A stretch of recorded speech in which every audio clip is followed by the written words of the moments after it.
Hello and welcome. You are listening to the DDDA Diets podcast. I am your host, Lorna, certified food freedom coach and founder of the DDDA Diets Academy. I've spent 10 years in an unhealthy relationship with food, binge eating, over-exercising, and feeling insecure in my body. This podcast is all about helping you get to the root of your food struggles and teaching you how to rewire your brain so you can end binge eating. If you're ready to improve your relationship with food and cultivate more self-love towards yourself and your health, this is the podcast for you. So let's get to it and jump right in. Hello, everyone. Welcome back to another episode of the DDDA Diets podcast. I am so excited because I am bringing on my client, Kimberly, who I'm working with inside of the DDDA Diets Academy, and she is going to share her experience. And one of the things you're going to hear her talk about is, number one, the power of community. She is actually somebody that goes to therapy as well, but she found that, therapy was helpful in certain areas of her life, but she needed more hands-on support with binge eating and her relationship with food. She also wanted to get support from somebody who has gone through binge eating because she wanted to feel seen. She wanted to feel understood. And you're going to hear her talk about that, her therapist didn't really understand what binge eating was. And it's not because, therapists are wrong or bad. It's just, if they have never experienced it themselves, it's really hard for people to understand. And she, being part of this community, she was able to relate with so many other ladies in the program, no matter, age or no matter what they were going through. It was like, wow, I didn't realize that other people think about food. I didn't realize that other people ate in secret. I didn't realize, other people are experiencing these urges like I am. And it really made a huge difference that she talked about. Community is really everything, you guys. It really, really, really is everything. Binge eating thrives in isolation. And literally the moment that you start connecting yourself and joining a community, a program that has a group component to it, your progress is truly going to skyrocket because you don't feel alone. And when you don't feel alone, it's like you don't feel broken, and you aren't broken. You're not crazy. So you're going to hear her talk about the importance of the community aspect. And we also dove into how ending binge eating is not about the food. This is not me telling you should be eating this. The last thing that you need is more food rules. The last thing that you need is for somebody to be telling you what you need to eat. It's not about that. It is about rewiring your brain out of these habitual cycles. It's about reprogramming your relationship with food, healing your relationship with food, not getting sucked into diet culture. And, one thing that she mentions is, because she had the community, because she had the group, she was able to really continue to stay in momentum and stay on this journey of healing her relationship with food, because diet culture is everywhere. When you're out in the world and you're not part of a community, it's so easy to get dragged in because your friend's going on a diet, your mom is starting to diet, your coworker's starting to diet. But because we had the community, it really helped her to just keep the momentum going and stay on this journey of healing her relationship with food. So I am so proud of her. I am so proud of her. And one last thing before we jump into the episode, she listened to one of my master classes, and literally right after the master class, she joined me. She messaged me and she's like, I need to work with you. I am so ready. And literally within a few moments, she was in the academy. People like that are the people that I freaking love working with. Women who are decisive, women who are ready, women who are committed. She listened to her intuition. She didn't let fear stop her. She's like, I know this is what I need to do. I feel seen by Lorna. I know Lorna understands me because she's had lived experience with binge eating. I found my person. I found my coach. I'm going to go all in and I'm going to do this for me.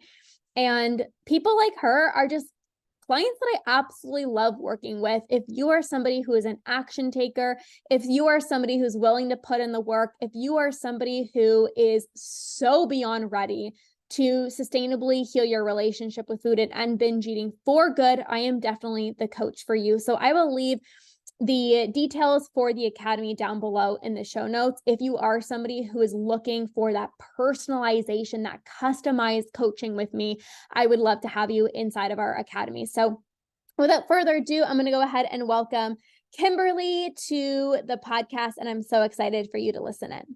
Hello. Oh, I just got to unmute you. Or else I'm going to be talking to myself the whole time. There we go. Yeah, there you go. Hello, how are you? Hi, I'm okay. How are you? I'm good. It's nice to see your face. How's it going? Yeah, you Here? too. Yeah, I feel like, so I had the last 2 weeks of December off, which I was super fortunate and grateful for. However, that just made starting this week back up just, I almost spent the first 2 days back just going, what do I even do? Yeah. Who am I? Trying to Where am I? remember What time? yeah, what's my job? Who are these Yeah, people that want things from me? I don't know what I do.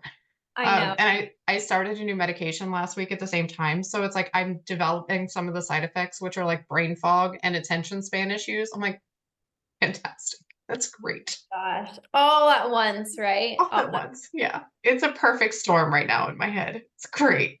It's all good. It's all good. I am very happy and grateful that you're here. Yeah, I just really want to just take this time to like number one, just like celebrate you, and we can talk about obviously some wins and things like that. And then just kind of like have you share your experience. It always is just like so helpful, from other people. Just kind of like hearing people's experiences and just like giving other people hope as to what Oh my truly God, yes. possible. Yeah. Hmm. Yeah. Yeah. So why don't we go back? So I'll never forget, you joined a master class of mine, and then Hmm. right after the master class, you like messaged me right away and you're like, I'm ready. You're like, I need help figuring out which program to join, but you were so ready. So let's go back Yeah. to that time. What made you be so ready to work on healing your relationship with food? I think I absolutely believe in divine timing. So I think that that was just like you came into my life exactly when I needed you. And I'm not the type of person to hem haw around on things. So I felt like she came into my life this exact moment. This is when I'm not going to take the time to sit and think about it. I just need to jump on it right now. Yeah. So I messaged you right away, and I just thought there is no time to wait on this kind of thing. There's those TikToks going around like, what is your Roman Empire? Like my body is my Roman Empire. Like it's in my brain every day, all day, the size of my body, what I'm eating, what I should eat, what I shouldn't eat, my clothes, my size, everything. So it's been something that has weighed on me my entire life, no pun intended.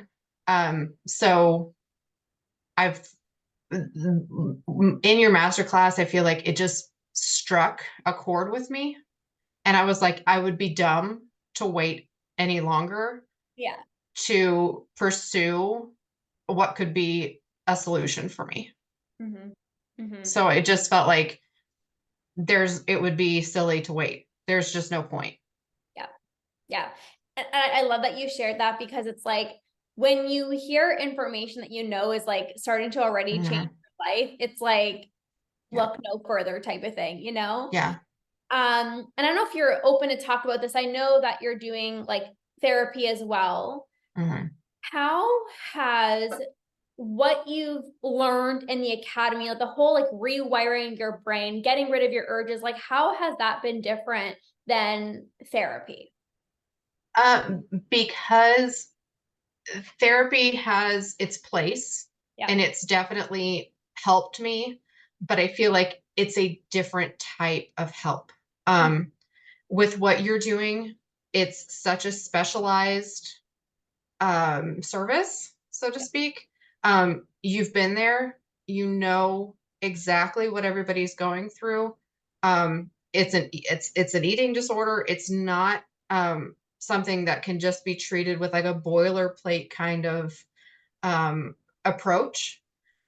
So I feel like, and I feel like that this is something that you really need a community for. Yes. It's not something that you can speak to a therapist about. And I've tried to speak to therapists about it before, and you just feel like they just don't get it. Like I feel like anybody that connects with you and connects with the binge eating community, everybody has their story about how they try to talk to somebody and they just don't get it. You just feel like they kind of glaze over and they're like, yeah, I know I do that. And you're like, no, you don't. You don't get it. Yeah. And as helpful as a therapist I have, and as grateful I am as I am for her, like, I still don't feel like she gets it. Here, I know that you get it. I know that the other people in the community get it, and you feel heard and seen and understood in ways that you just don't in traditional therapy. Yeah. And I've been to multiple therapists, Yeah. and you just don't, they just don't get it. Mm-hmm. Yeah. And I really love that you shared, like, you know, therapy, like having somebody to vent to, having somebody to, you know, share your feelings about or whatever, like that is so incredibly beneficial. But like you Mhm. said, there is nothing like feeling so seen and understood with exactly what it is that you're going, Yeah, not having to try to explain what binge eating right. is. It's like, no, I get it, you know? Yeah. And why don't you talk about the community a little bit? Because, you know, I created the community aspect for that pure reason of really helping you guys feel less alone. And why don't you share like anything you want to talk about in terms of the community, like even like the Slack or our coaching calls, like how did you even feel just kind of like hearing other people share either wins or even, you know, somebody was sharing a struggle and then you felt less alone? Like, is there anything you want to talk about in terms of the community that was like really supportive for you? I feel like, and I'll be completely honest, when I came into the community, you see women from all walks of life. And I don't want to say women because it can be of any gender, whatever, but it is predominantly women. Um, I saw women and I was like, she's like half my age. Like, there's nothing, we're not going to have anything in common. Like, there's no way she's going to be. And I'm like, you find yourself going, oh my God, like, no, she gets it. She understands. And you connect with these people that you're just like, no, you just feel less alone in your struggles, and you see other people that go through things and you feel like they could have been inside your own head pulling stories out, and you've been like, I've been through that, and maybe there was something that you felt like, I can't say that, there's no way I can put that out there, and then somebody else will say it for you. Mm-hmm. It's like some sort of divine intervention, like, oh, you thought you couldn't say that, well, here's somebody else saying it for you. Yeah. Giving And you then that. yes, giving you that voice. So here's the help that you needed with that thing. Yeah. Yeah. Yeah. So it's like, it just, it is there for you in ways that you didn't know you needed Mm-hmm. or expected. Because I Totally. think a lot of these kinds of groups and coaching things are like, oh, we have a community, blah, blah, blah, blah, blah. Like, yeah, they do. Like, if we have Facebook groups, yeah, okay. But like with what you've created with this Slack community, it's different. And then a Facebook group, it's more close knit. It just feels more developed. Um, it's just different, and in the most wonderful way. Yeah. I feel like it's just like our little like safe place. You know what I mean? Yeah, it is. It It's is it's totally. so exclusive and it's like Yeah. only like the super badasses get to come Yeah. in. And you know what? I think honestly, because it's removed off of Facebook and on its own platform, that makes it that much more special and almost more intentional that you have to leave a social platform to get there. Yes. So Yeah. like that's sorry, that's my marketing mindset. Like No, thinking like that you literally created Slack because I'm like, I don't want you guys scrolling on social yeah. media all day long. Like, Hmm. let's create our little healing hub over here, you know? Yeah. Oh, Healing Hub. That's so like TM. Like that's so perfect. You should totally trademark that. Healing Hub. Yeah. I love that. Yes, Yeah. because it's what you're doing is goes so much further beyond food and Mhm. eating. Because yes, I'm doing the therapy, but also like when I would come to you and we would have our coaching calls, that as may as well have been another therapy session that I had that week Yeah. because I left feeling that way. Yeah. Mhm. So it's just another level of therapy that I wasn't expecting to get out of it. Interesting. Yeah. I think people initially, obviously know that they're binging or they're emotional overeating. And then it's like when they come in, they realize like there's so many more layers that we Oh have my God. to dive into. It's not like, okay, what are you eating for breakfast? Like we barely even talk about like what you're eating because it's not, No, it's not the food. yeah, It is so much more than the food. yeah. What what was like a breaking point for you? Because I feel like there's been moments in time, obviously, in your journey where there's been like certain like breaking points where you kind of like saw a light at the end of the tunnel where you're like, oh, okay, like I think this can work. Like, okay, maybe I have thoughts of going back to dieting, but like, no, I know that this is gonna work. What what kept you going? What allowed you to stay on this path of healing your relationship with food?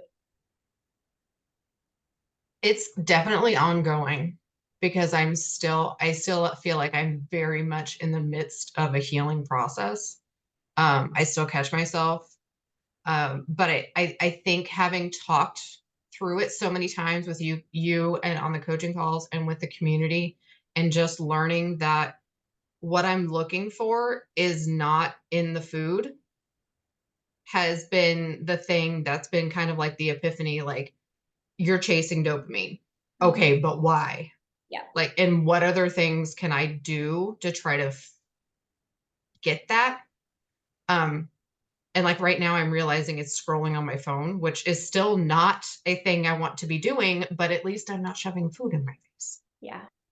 So, so that's been the thing. It's just peeling back the layers. Like to go back to the onion analogy, it's like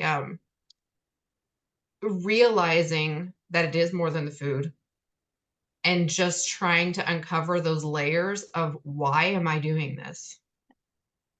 That keeps driving me along the process Hmm. and realizing that I have tools to use to kind of it's more than just a distraction and you know I feel like that didn't really answer your question all that well but yeah I'm still very much in the midst of it Yeah. and I think, it's so common to have those thoughts of wanting to go back to dieting because, again, it's like for yourself, it's like you've done it for so long. It almost feels yeah so wrong to not be dieting. yeah it does and it Yeah. makes me mad especially this time of year Yes. Yes. because it's everywhere Yeah. Yeah. and it's like I try to watch TV and I get oh I know. there are certain commercials that just trigger me Yeah. Totally. And this is, I and think, also another reason why the community is so important because I feel like you've had kind of those moments of like, I want to go back to dieting. And then you would plug into the community. And then it's like, I want to go back. And then we would have a conversation. And it was like, if you can just take one step forward every single day, it's like, that diets aren't the solution, but it's like, yeah brain just convinces you, like, how to get there. Like, how to lose weight. How to yeah and it's like, I could easily just do it tomorrow. Like, it's so easy. But healing your relationship with food is a process that takes time. And it's like, well, I can just do this quick fix thing over here and get results tomorrow. Yeah, I just had the exact same conversation with my doctor last week because she's at towards the end of the appointment. She's like, so is there anything else that you want to talk about? And I didn't even plan on talking to her about my weight. And I was just like, I know I need to lose weight. I am really unhappy in my body. And I said I told her about finding you and I said I'm really trying to work on healing that. But I know that diets don't work for me because I will inevitably end up back in a binge. And she's like, I'm really sorry to hear that, but I'm really glad that you've identified that you need to work on your relationship with food. Yes. So, and that's like really important that she said that because and it makes me so mad. Like the whole diet industry. It's like what you're cultivating in this community of like women who all understand that fuck the diet industry. They're Yeah. all just out here making money on the fact that we continually fail over and over and over again. And those of us that just are, and it's affecting our health mentally, physically. It's just, it's now become a soapbox of mine. Yeah. But yeah, the fact that we can all like get in and understand that for us as within the community, it's such a trigger to restrict like that. And as I always come back to your like basketball underwater analogy, that I'm like, God, that's what it is. And I was just talking to my friend last night, and she was like, because she and I have both struggled with our entire lives.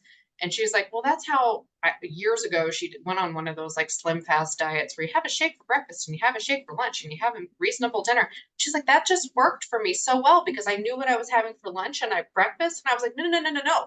That doesn't work for me. Like, you don't understand. Yeah. She's like, but then you don't have to think about it. I'm like, no, no, no, no. The thinking about it is not the problem. It's the you telling me that that's all I can have. And Yeah. then my brain is obsessing about all the things that I can't have. And Exactly. that's all I want. Yes. Yeah. And then it's the basketball under the water. And Yeah. now you're pushing and you're pushing and you're pushing until eventually it explodes and I eat the entire box of donuts. Yeah. Yeah. That analogy is like so good. And for anyone listening, basically what she's referring to is like, if you think about holding a basketball underwater, that's like you having all these rules of like, you can't eat this, or you can only eat this amount, or you can't eat after a certain time, and you're holding the basketball underwater and it creates so much pressure. And obviously you can't be holding the ball underwater for, a super, super long time. Eventually your arms are going to get tired. You're going to have to release the ball, aka the ball pops up from underneath the water, aka you're spiraling out of control and eating, like you said, all of those foods that you're not allowed to have, right? Mm-hmm.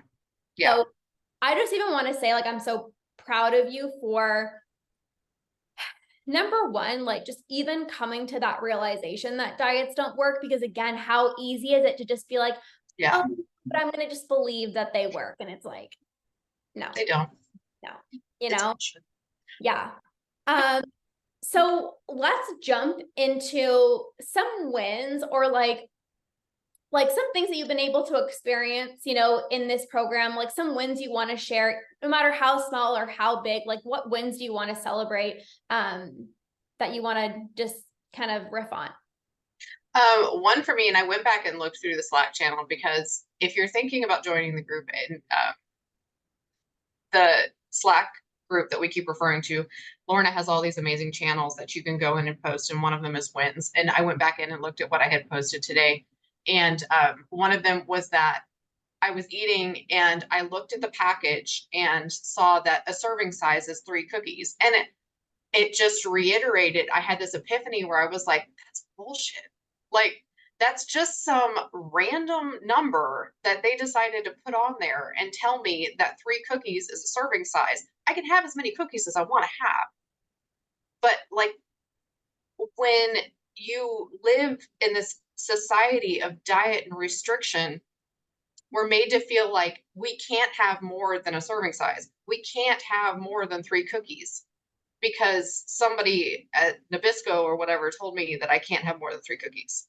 Yeah. I can have as many cookies as I want to have until Yeah. I'm satisfied, or Yeah. many or as few.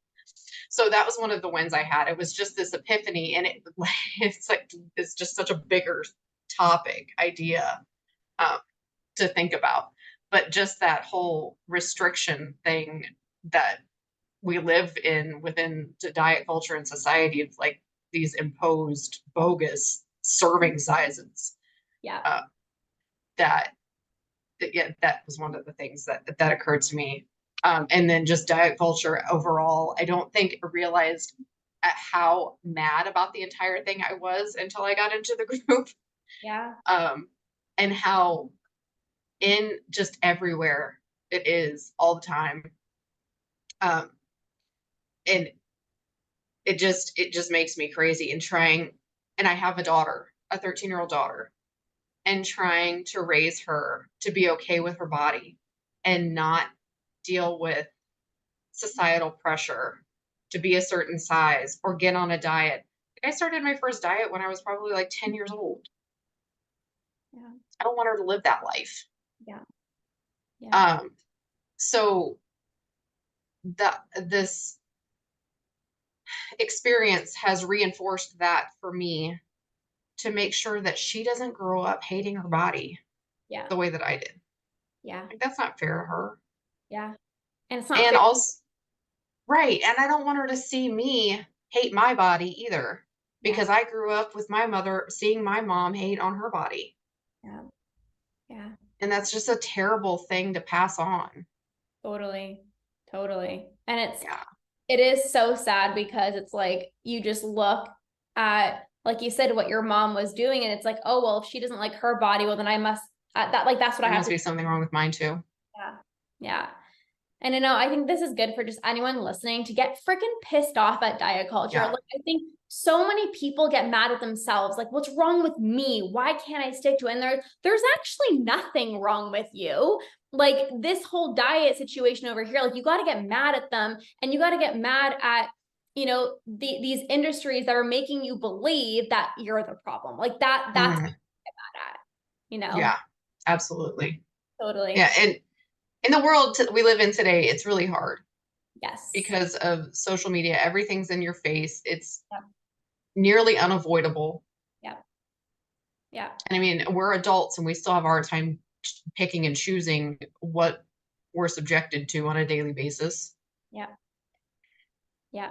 And you go out for dinner with friends and that's all they're talking about, or you're going to Hmm. a social event, or you're talking to someone, or you meet somebody, and it's just always around, And what I would Yeah, yeah. say, like, when you do your part in continuing to heal your relationship with food, it's like people can talk about diet culture and it like goes past your head because you are so solid in knowing that this is the right path for you. You are so solid in understanding that that's bullshit and it doesn't work, so that it doesn't affect you as much. Obviously it's still challenging, but like, Yeah, that's the goal. That's truly the goal, yeah, uh, yeah. so as we start to wrap up here, what do you feel was like your favorite part of the academy? Like no other program had like this concept, or no other program had this experience. Like, what was your just like favorite part? Um, Probably the coaching calls. Hmm. The scheduled coaching calls, just having that, knowing that that was going to be there every week. And I didn't come religiously. I didn't, Lorna knows that I was not the best at coming every week, but knowing that I could, and I would be there, she would be there to talk to, you'd be there, the other community members would be there, whoever was available to talk. And it's just an open session to talk about whatever's on your mind. It's basically like an open therapy session. Mm-hmm. You don't have to talk. Yep. You just, it's like that. I feel like it's kind of silly, but like that give a penny, take a penny thing. Like, Yeah. if you need to give something, if you need to talk, if you just need to listen and receive, then it's there for you. I think that was, and the community in the Slack channel is an extension of that. Yes. Yeah. Um, I kind of call those calls like almost like momentum calls, because I feel like even you, like, yeah, anytime you would come on, even if I just said like one little goal and nugget, it's like a custom plan for you. It's just momentum. Like, you just gotta like totally. continue to plug in to keep taking those steps forward. Yes. And every time I would get off of those calls, because I work from home, I'm a victim of self-isolation. Like, I stay in, the more I stay in, the more I want to stay in. I don't leave the house, especially in Ohio in the winter. It's cold. I don't want to leave. But if I would force myself to show up for these calls, it would force some sort of connection. Yes. And I would always feel better getting off of the calls. And I felt lighter, Yes. and like I had, and I think that's where it starts to go beyond the whole food and weight loss body thing. That's when it starts to transcend into the mind. Like, you just need that Yeah. on a human level. Yes. Connection. Hmm. So important. Yeah. Yeah. All right. Are there any last minute things you want to share? Anything you want to share about the academy, your experience working with me? Any last minute things you want to? I think that the world is a brighter place because Lorna is in it. And we should all be grateful that we're here in the world experiencing it while she is here as well. Um, and that if you haven't had the opportunity to work with her on a one-on-one basis, you absolutely should, because she is a ray of sunshine. Um, I can't say enough nice things about you. I absolutely adore you and the community that you've built. Um, I think that if your message just is phenomenal, and having that you have been through it is just that much more. I think it's that much more valuable. So Yeah. I'm so, so grateful for having found you. Oh, well, I'm grateful that we crossed paths, and I'm also so grateful that you tap into your intuition right after that masterclass. You're like, Yeah. I am gonna join the academy. Like you just felt it and you leaned Yeah. into it, because so many people would just feel the fear and they're like, oh, guess that Oh means no. I'm not gonna do it. And you didn't let fear hold you No. back. So Everything you want is on the other side of fear. yes, Is let's what I believe. go. Badass, right? Yeah. Yeah. Yeah. Awesome. Well, thank you so much. I'm so grateful for you. And honestly, just even your time, like people just listening to this, even if they get like one little glimmer of hope, like it will just mean Absolutely. so. I appreciate you. Yes. Thank you. I appreciate you too. Yes. Have an amazing rest of your day. We'll definitely stay connected. And thank you For once again. sure. Wonderful. Thank you, Lorna. You're welcome. Bye. Okay. Bye-bye.